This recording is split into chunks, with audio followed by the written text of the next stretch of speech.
for today's video, guys. Gusto ko lang i-share sa inyo yung aking mga experiences for the past 2 months. Kung ano mga nangyari. Tapos, gusto ko rin i-share ito, especially dun sa mga colleagues ko under Advanced USRN na mag-work or madi-deploy sa Advent Health hospitals. So, maybe some tips and advices. So, basically, I arrived in the US March 16, 2024. So, expected dapat talaga na nandito kami sa Florida ng April 7. Kasi kailangan namin 2 weeks na nandito na prior dun sa orientation namin. Pero ako, March 16 pala nandito na ako. Kasi dito ko na rin naisip na mag-relax. Alam niyo yun. Kasi syempre OFW tayo sa Middle East, sa Abu Dhabi. So kailangan natin ng konting mag-unwind muna. Kasi syempre tatahak na naman tayo sa ibang mundo, kumbaga, journey. Kasi syempre it's been like a decade ago nung last time ako naging nurse ulit. Naging nurse. So ngayon mag-nurse ako ulit. So medyo mahirap siya para sa akin. Ang daming kailangan aralin. So yun, basically, mas I advise na kung meron kayong mga kamag-anak or relatives dito sa US, pumunta na kayo dito. Para at least, pag kailangan nyo nang pumunta ng Florida, mas mabilis nyo lang makuha yung social security number at saka yung green card. Kasi sa case ko, pagdating ko dito sa Florida, like, within a week, nung dumating ako, nakuha ko na. So, mas mabilis na lang kumuha mag-open ng mga account, ng bank account, makapag-open ng file at makapag-written exam for driver's license at makapag-road test kasi kailangan mo talaga yung SSN. Kung wala yun, mahirap, medyo hindi ka, parang ang hirap niyang gumalaw kasi isa sa mga parang requirements sa bangko, pag-open ng driver's license. So yun. And then, sa mga papasok sa Advanced USRN, alam naman natin marami tayong mga modules na kailangan tapusin sa rn.com. So tapusin nyo na yan kasi kailangan hihingin sa inyo mga certificates na yan eh. Sobrang dami ng mga modules, di ba? Na kailangan aralin, tapos may mga post-exams pa. So yun, and especially dun sa mga masyadong mahaba yung gap sa bedside or yung mga wala talagang experience, ay advice talaga na kailangan yung seryosohin yung rn.com kasi kumbaga para ma-refresh ba yung mga theories and concepts about nursing kasi it will help a lot talaga. And then after that, ayun, kung nasa Pilipinas kayo or nasa ibang bansa, mas maganda na may driver's license na kayo para pagdating dito, exam na lang din road test. Kasi kung wala ka pang, kung magsa-start ka dito mag-aral ng driving, medyo mahirap. Or siguro dahil hindi lang ako sanay. Pero, to be honest, sobrang nahirapan talaga ako. Nalilito actually. Tapos yun. And then, after that, syempre make sure na yung mga requirements ng hospital makomply nyo. Yung pag-transfer. Or kung kailangan nyo endorse yung lisensya nyo. Kung saang state man kayo nagpalisensya.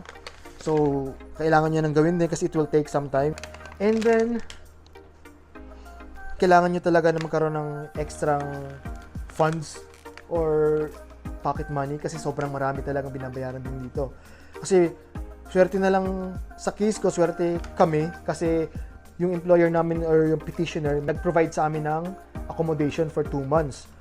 Pero kahit na ganun, personally ako medyo nahirapan pa rin kasi medyo mahal talaga yung mga apartments dito. Tapos yun nga, kailangan mag-open ng account, kailangan mo rin ng pera. Tapos, yun pa, kailangan mo talaga mag-build ng credit score dito sa US. So kung wala kang SSN, mahirapan kang kumuha ng account, mag-open ng account, kumuha ng mga credit cards. So yun, yung basically yung mga dapat gawin dito para talagang makapagsimula ka ng maayos kasi yun yung mga basic.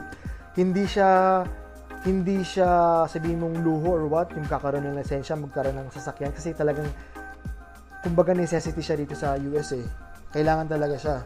So yun yung mga dapat gawin. Tapos, sa case ko, sa mga katulad ko na nawala sa bedside, sobrang kailangan talaga natin mag-aral ng gusto. Kasi ako talaga, personally, medyo nag-struggle din ako kasi nung nagsimula na yung tinatawag na TAP, yung Transcultural Assimilation Program. Kasi hindi lang tungkol sa pag-adjust sa US or culture ng US or mga tao dito sa US yung pinag-aaralan doon. At the same time, meron din mga nursing concepts and theories din. So, medyo siyempre, kung nawala ka sa bedside ng matagal na panahon, sobrang struggle din siya. So, kailangan mo talagang gumawa ng paraan. Hindi ka lang dapat mag-rely doon sa ibibigay na training sa'yo ng hospital. Kailangan mo rin mag-exert ng extra effort para talaga matutunan yung mga bagay-bagay. Kasi mahirap talaga. So, yun. And then after that, so basically, yun lang din naman yung mga kailangan, yun lang naman. Experience ko naman dito sa US, maayos din naman.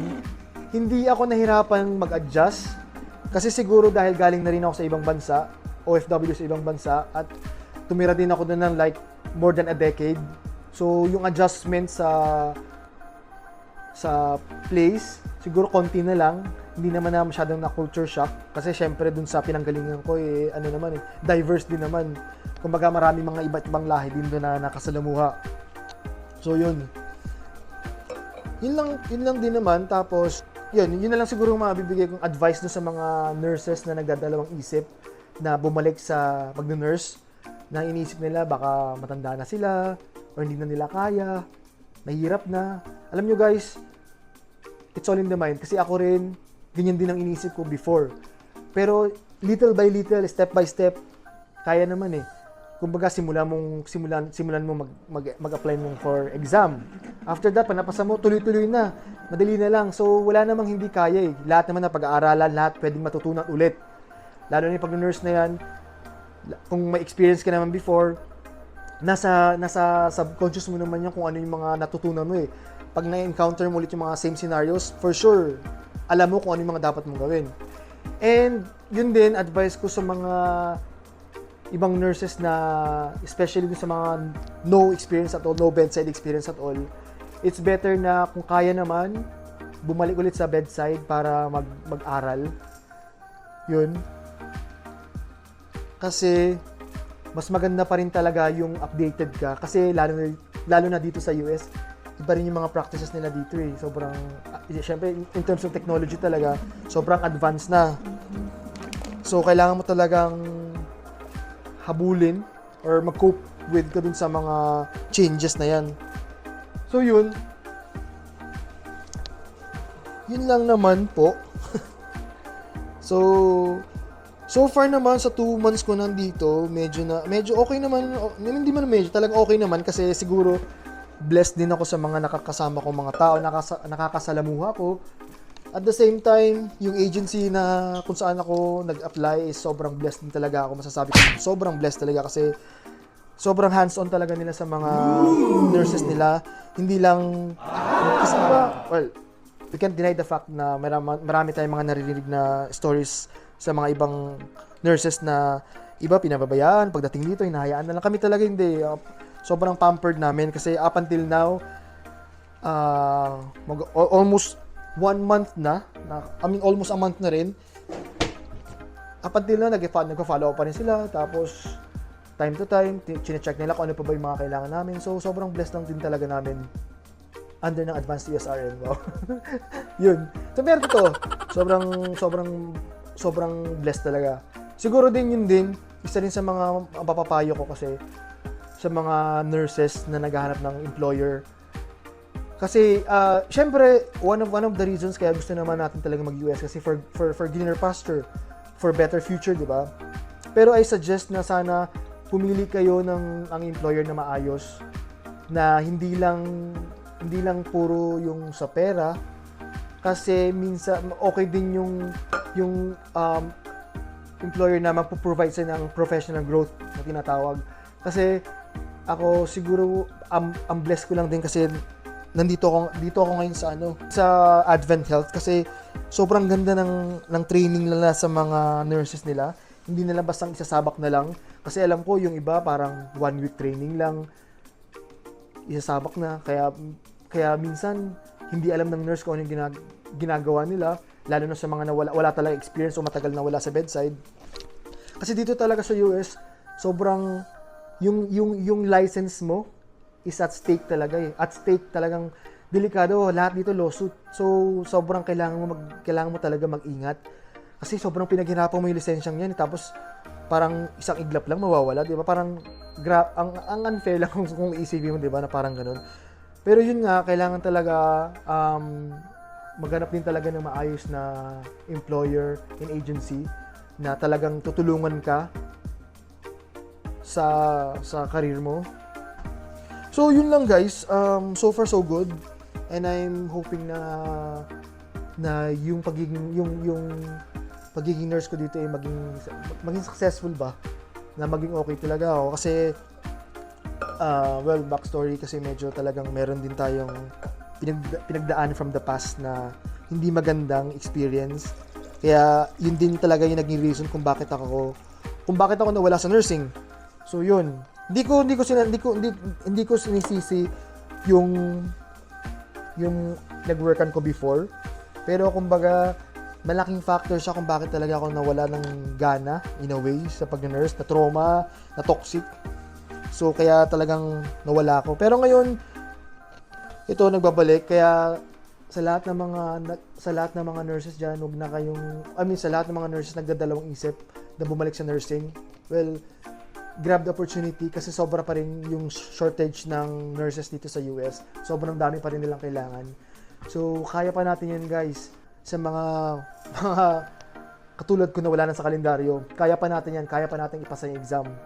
Kumbaga, lahat naman na pag-aralan na tututunan. So, push nyo yan guys, sayang opportunity. Maraming mga tao na gusto maging nurse kasi nga alam nila yung compensation ng mga nurses, especially dito sa US. So, mahihirapan sila kasi kailangan nilang mag-aral ulit. Alam niyo yun, pagdaanin yung mga pinagdaanan natin. Pero tayo, ito na lang yung kailangan mo na mag-exam, tapusin yung mga requirements. Yun lang, di ba? So, yun, guys, i-push niyo yan, guys. Walang imposible, lahat kaya. Lahat natututunan, lahat na pag-aaralan. So, good luck, guys, sa mga nurses na up until na waiting. Alam ko, sobrang mahirap din talaga. Yung pinagdadaanan nyo, sobrang stressful niyan. Pero yun nga, everything happens for a reason. So, magtiwala lang tayo. Kasi darating at darating din talaga yan. Just hang on tighter. Yeah, guys. So, yun lang guys. Follow for more.